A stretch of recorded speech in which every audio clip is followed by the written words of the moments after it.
A lot of us have felt unsatisfied with the last episode of American Horror Story Delicate titled The Auteur, so I felt like I should write how it should have ended. No shade to Hallie Pfeiffer. She had her own vision for the show, but the abrupt ending left several plot holes unanswered, and I feel like they should be explained and addressed. So here it is, The Auteur rewritten.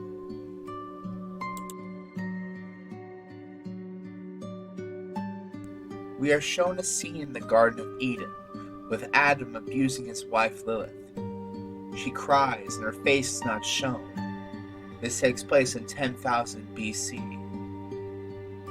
Later, Lilith escapes her lover's embrace and sees a snake, and an apple had fallen from the tree.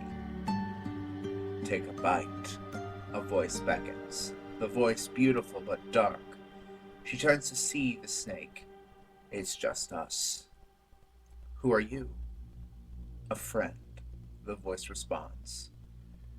The snake points out how Lilith is abused by Adam, and how Lilith tries to argue that it is her purpose to obey and birth children, but the snake says differently. Unlike him, you can bear the pain of 100 suns to create life. What can he do? Lilith finally gives in and takes a bite of the apple. She finds the snake had disappeared, and her eyes begin to turn black as she incites an incantation. Ave Satana. The camera zooms in her face to reveal Siobhan Corbin as the scene cuts to the AHS intro.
We skip back to present day, as Anna screams as she's carted away in an ambulance.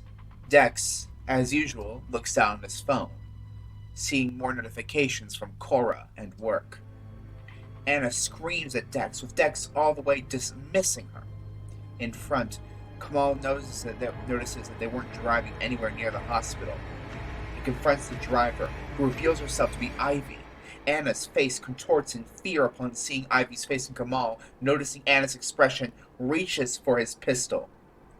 Ivy sprays dust into Kamal's eyes, and his eyes turn black as he raises the pistol to his head, and he shoots himself. Dex's hand is bitten off by the demonic fetus, like in the show, and Anna watches in horror at the entire scene before her. Ivy laughs at the chaos going on in the ambulance. Eventually, the ambulance comes to a stop, the back of the ambulance opening to reveal the delegates, who drug both Anna and Dex. It flashes back to 1988. Scenes of Margaret screaming as Anna was being born appear, and it then changes to Siobhan and the witches in a circle. The apostate is giving birth, Ivy said with disdain. We cannot control the child, Nicolette shouted. She'll be born outside. People will know. Ladies, Siobhan's calm voice said, breaking the chaos. We have not lived for over a millennium just to let one traitor disrupt our plans. We shall kill two birds with one stone. Together now. A young Adeline looks up at Siobhan, then down at her feet, earning a scolding from Ivy. Adeline, Siobhan's calm voice said. I know she was your friend, but she's dead to us. Yes, Adeline reluctantly nodded. Yes, my queen. The witches began chanting as Margaret screamed, blood coming out of her mouth as Anna is pushed into the world. It flashes forward to present day, where Anna is in the middle of a pentagram, giving birth to a demonic baby as the witches dance around her. The baby is shown. A long mouthful of teeth and 8 black eyes stare back at her. The baby is then taken from her by Ivy. Anna protests she wants her baby back, while Ivy argues that she got her prize, the Oscar in Anna's hands. Before anything could happen, Anna got up and tried to reach for her baby, but her back is sliced by Siobhan. The witches laugh as Anna looks up, dumbfounded and in shock. Siobhan? Oh, honey, Siobhan said, crouching next to her. Siobhan is but one of my names. Call me Lilith. Anna loses consciousness. The scene would play out normally in the show, with the delegates taunting her after Anna woke up and wheeling her away to see Siobhan, who appears in the form of an owl before transforming back into her human form before their very eyes. What are you? Anna would ask. I was the first woman, before Eve. I saw the folly of man, how they would control and dominate. I experienced it. All my life I've seen women like you to be treated as second-class citizens, and some women, like you, just letting it happen. When Dex's father comes in, demanding to know where his son was. Oh, now you care. Did you care when you killed his mother? That was under your orders! I was testing you, like Abraham. Now, what does that make me? She then proceeds to slit his throat with her claws. You are exactly the kind of man that disgusts me to no end. Unlike in the show, where it's revealed that Siobhan was the secret mother of Dex, I decided to cut that part out because it didn't honestly fit well with the rest of the show, and it was just like put in there for shock value. Anyways, as Dex's father falls dead, Anna starts to cry, wanting to see her child. Siobhan went over to the shelf and grabbed Anna's Oscar and gave it to her. You made a deal with me, Anna, to conceive the purest product possible. My uterus implanted inside you. Of course we had to throw out Dex's sperm. He is an inferior man. Anna asked where her husband was, and Siobhan just sighed in exasperation. Why should you care after everything he has put you through? The affair, the constant dismissal, worrying more about his work and his mistress and the baby more than your concerns. He didn't even take your career as an actor seriously because in his mind, women don't deserve careers. They're just hobbies. They're not important to him. Anna looked down at her Oscar, tears rolling down her face. Wake the fuck up, Anna. It's about time that you understood that things need to change. Anna just wanted to see her baby. You can, but only if you join us. Your mother joined us centuries ago, I think 1752? You have magical blood running through your veins. Surely you felt it. Remember the mirror? Or do you just want to end up bitter, broken, alone? A hag like your friend, Mavis Preacher. Anna looked down at the Oscar and then back at Siobhan. I want it all, she said. Success and a baby. Siobhan smiled as she ordered the delegates to take her to the nursery. As Nicolette wheeled her down the hall, she started talking to Anna. Me and your mother were close. We were best friends even. When she left, I left. Then why are you here? Why did you do all this to me? When I was left in a cruel patriarchal world, I was powerless. My magic gone. I was homeless for 5 months until Lilith found me again. I came back and vowed never to let a man control us again. But why put me through hell? We all have been through hell, honey. But you were so complacent, so easy to ignore all the suffering. You get that from your weak father, but here, you have true sisterhood. These past months, I feel like I'm in a haze. I still am. Well, that's been our doing. The drugs we've been putting in your system was, well, preparing your body and making you all the more pliant and complacent. We wanted to conceive the purest product possible. As the two entered the nursery, Lilith was there, waiting, surrounded by cradles and tubes of blood that are entering these cradles. "Oh my God," Anna said. "What? Did you think you were my only project?" "Why? Why all of this?" "Well, you need an army to create a new world. Since the Garden of Eden opened, I have been building the perfect army to build the perfect world. The first attempts were weak, frail, magic is unpredictable, but the miracles that can be achieved through IVF are astonishing."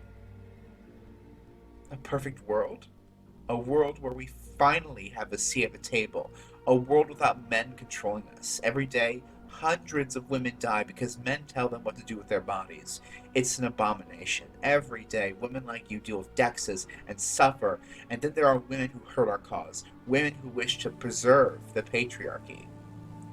Lilith motioned for Susan to come in, holding a battered Mavis preacher. "Mavis here made a deal with us.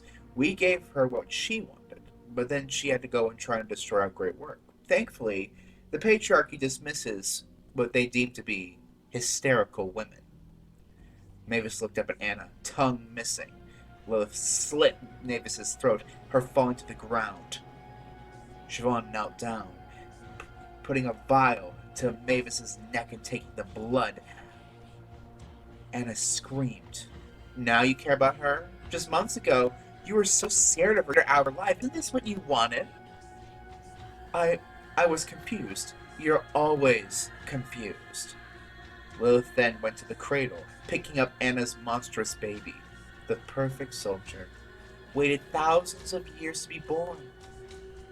Our dark father's servants made flesh. Anna just wanted her baby. Lilith handed the baby to Anna. She gazed into the creature's horrid face. "We have but one more thing to do." Lilith walked over to give Anna her libations, this blood potion she conceived with Mavis's blood.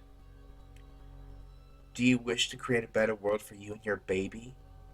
To be the best kind of woman? One who has it all? One who doesn't have to ask a man what their input is? Or will you be like Mavis, sad, aging hag with a hollow soul?" Anna thought about all that has happened. Everything. It all ties back to men. All the problems in her life. For some reason, in her head, it's so clear. All this could have been avoided had Dex been more considerate of how she felt. Then she remembered her father. How her father dismissed every concern. How her father couldn't take care of her. How she wanted her mother, not her father. Anna took the vial and drank it. Her eyes turned black. The fully grown creatures come into the room. The horrid things muscular, talons long, teeth sharp. Anna's head was finally clear. "I feel powerful, like you could burn the whole world down. Yes. We have but one final thing to do before we make you our sister." The scene cuts to a large red hexagon room. Paintings of the delegates from every single era throughout history hung on the wall, and standing on the walls were fully grown creatures. Bodies wrapped in red cloth and mouths filled with sharp teeth, layers of sharp teeth. In the middle was a fire pit, and sitting in the middle was Dex, beaten, bruised, and cut. He looked up at Anna, pleading with her, and Anna did not want to hear it. Whenever she looked at Dex, she just saw the many times he dismissed her concerns, the many times he would often try and ignore her whenever he could. And then he would see the face of Cora. He would see and envision Cora back in her bed, trying to separate them both. And Anna pulled out her knife without saying a word and stabbed him in the head and slit his throat. She let the creature, her baby, feed on the blood of her ex-husband like some twisted form of breastfeeding. Siobhan then lit the body on fire. The delegates started dancing around it, more witches flooding the room, showing how big this operation was. And as Anna stared into the flames holding her baby, Siobhan loomed over both of them and smiled. Anna looked and thought back to everything that has happened these past 9 months. And finally, she had the perfect life she finally wanted. She had it all, and no one was going to stand in her way.